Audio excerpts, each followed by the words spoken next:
आज का अपना टॉपिक है पृथ्वी की आंतरिक संरचनाएं। पृथ्वी की आंतरिक संरचनाओं में हम पहले स्रोत देखेंगे, फिर पृथ्वी की आंतरिक संरचनाओं के विभाजन को देखेंगे और फिर असंबद्धता को देखेंगे। अगर स्रोत की बात करें तो स्रोत दो प्रकार के होते हैं, प्रत्यक्ष और अप्रत्यक्ष। प्रत्यक्ष स्रोत में सबसे पहले ज्वालामुखी आती है, जो कि ज्वालामुखी हमें प्रत्यक्ष रूप से देखने को मिलती है। ज्वालामुखी जब बाहर निकलती है तो उसमें मैग्मा दिखता है, जिससे हमें पता लगता है कि भाई पृथ्वी के अंदर जो धातुएं पाई जाती हैं, चट्टानें पाई जाती है, किस प्रकार की होती है। और गर्म होता है, इसलिए हमें उसके तापमान वृद्धि की पता लगता है। जल वाष्प निकलता है, जल के बारे में पता लगता है।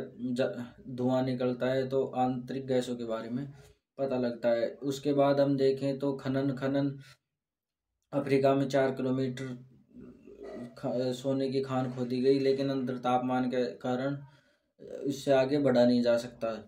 उसके बाद हम देखें प्रवेदन, तो आर्कटिक महासागर में 12 किलोमीटर प्रवेदन किया गया, जिससे आगे बढ़ना तापमान के कारण संभव नहीं था। फिर उसके बाद देखें उल्कापिंड। उल्कापिंड की अगर बात करूं तो उल्कापिंड जब पृथ्वी की बाहरी परत से टकराते हैं तो उस परत को हटा देते हैं तथा आंतरिक संरचनाओं के बारे में हमें पता चलता है। आगे देखते हैं अप्रत्यक्ष स्रोत। अप्रत्यक्ष स्रोत में आता है सबसे पहले दाब। जैसे जैसे नीचे जाते हैं दाब बढ़ता जाता है। दूसरे नंबर पे आता है ताप। पहले 100 किलोमीटर पे 12 डिग्री तापमान बढ़ता है, 200 किलोमीटर पे 2 डिग्री तापमान बढ़ता है। तीसरे नंबर पे केंद्र तक अगर हम जाते हैं तो 1 डिग्री तापमान बढ़ता है। अब ये तापमान को अगर हम एवरेज देखें तो प्रति 32 मीटर पर 1 डिग्री तापमान बढ़ता है। ताप के बाद अगर हम डेंसिटी देखें तो 5.5 डेंसिटी पृथ्वी की एवरेज मानी गई है।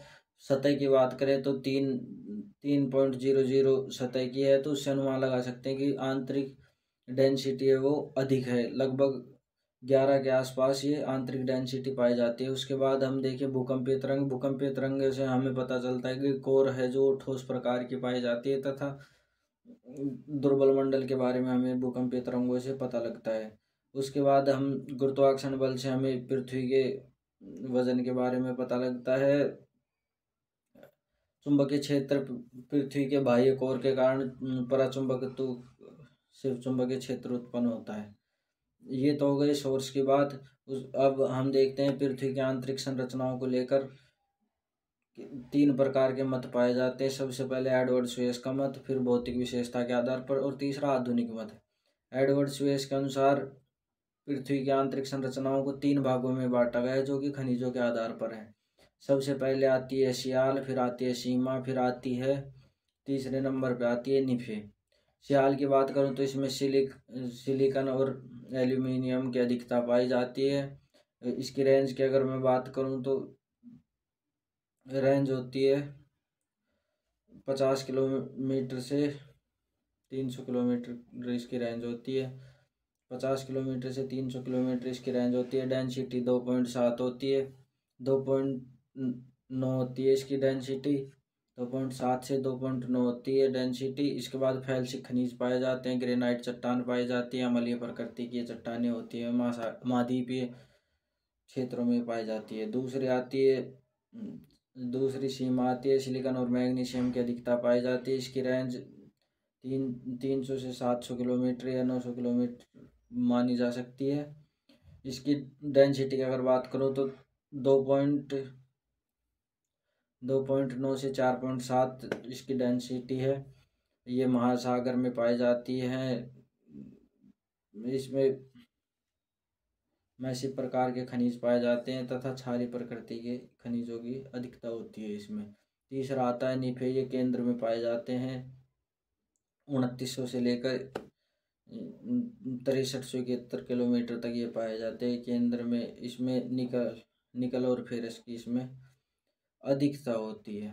ये तो हो गए एडवर्ड स्वेस के अनुसार। दूसरे में हम देखें तो भौतिक विशेषता के अनुसार इसे 4 भागों में बांटा गया है। स्थलमंडल, दुर्बल मंडल, पायरोस्फीयर और गुरुमंडल।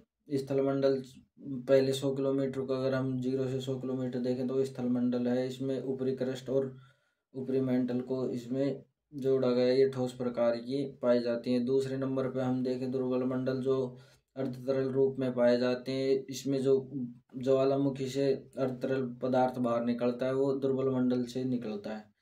तीसरे नंबर पे हम देखें तो 23 नंबर पायरोस्फीयर, जिसमें तापमान की अधिकता होती है, जहाँ से ज्वालामुखी उत्पन्न होती है उसे पायरोस्फीयर कहते हैं। और गुरुमंडल जो केंद्र के चारों ओर जो ठोस और तरल पदार्थ पाए जाते हैं वो गुरुमंडल के अंतर्गत आते हैं। तीसरा आता है आधुनिक मत के आधार पर। आधुनिक मत के आधार पर पृथ्वी की आंतरिक संरचनाओं को 3 भागों में बांटा गया है। सबसे पहले आती है क्रस्ट, दूसरे पे मेंटल, तीसरे पे कोर आती है। तो क्रस्ट की बात करूं तो क्रस्ट भूकंपीय तरंगों के आधार पर 2 भागों में बांटी गई, अपर क्रस्ट और लोअर क्रस्ट। अपर क्रस्ट में अपर क्रस्ट में ग्रेनाइट प्रकार की चट्टानें होती हैं तथा ये 0 से 30 किलोमीटर होती है। इसमें 2.8 डेंसिटी होती है तथा महाद्वीपीय क्षेत्रों में पाई जाती है। लोअर क्रस्ट की अगर मैं बात करूं तो इसमें बेसाल्ट प्रकार की चट्टानें पाई जाती हैं। 30 से 50 किलोमीटर इसकी रेंज होती है, महासागरीय क्षेत्रों में पाई जाती है। इसमें डेंसिटी 3 ग्राम प्रति सेमी क्यूब इसमें डेंसिटी पाई जाती है। ये तो अपर क्रस्ट और लोअर क्रस्ट आ गई। उसके बाद हम मेंटल को देखते हैं। मेंटल 3 भागों में बांटी गई, इसकी रेंज 50 से 2900 किलोमीटर है। Mental, upper mantle, lower mental और संक्रमण क्षेत्र। अपर मेंटल की बात करूं तो 50 से 200 किलोमीटर तक अपर मेंटल होती है। इसमें स्थल मंडल और दुर्बल मंडल पाया जाता है।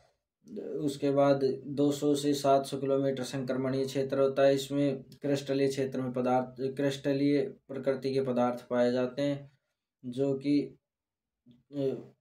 अभिसरण होने से रोकते हैं, चट्टानों को क्षेपित होने से रोकते हैं। तीसरा आता है निचली मेंटल। निचली मेंटल का जो शांता का मान है वो पदार्थों की 150 गुना अधिक बढ़ जाता है। ये हो गए मेंटल। इसके बाद आती है कोर, बाह्य कोर और आंतरिक कोर। 2900 से 5150 तक तो बाह्य कोर आती है, 5150 से 6371 तक आंतरिक कोर आती है।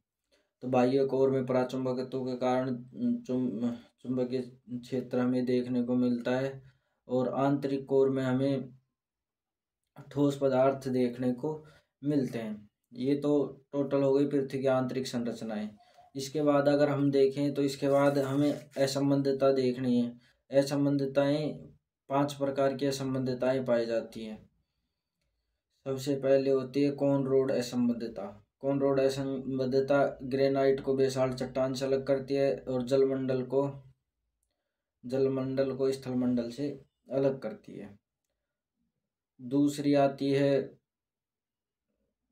मोहरविक असंबंधितता। ये मोहरविक द्वारा 1909 में खोजी गई थी और ये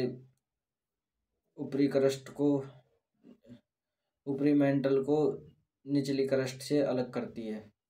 फिर इसके मोहरविक के बाद आता है रैपिटी असंबंधितताएं। रैपिटी असंबंधितता ऊपरी मेंटल को निचली मेंटल से अलग करती है। फिर उसके बाद आती है गुटेनबर्ग असंबंधितता।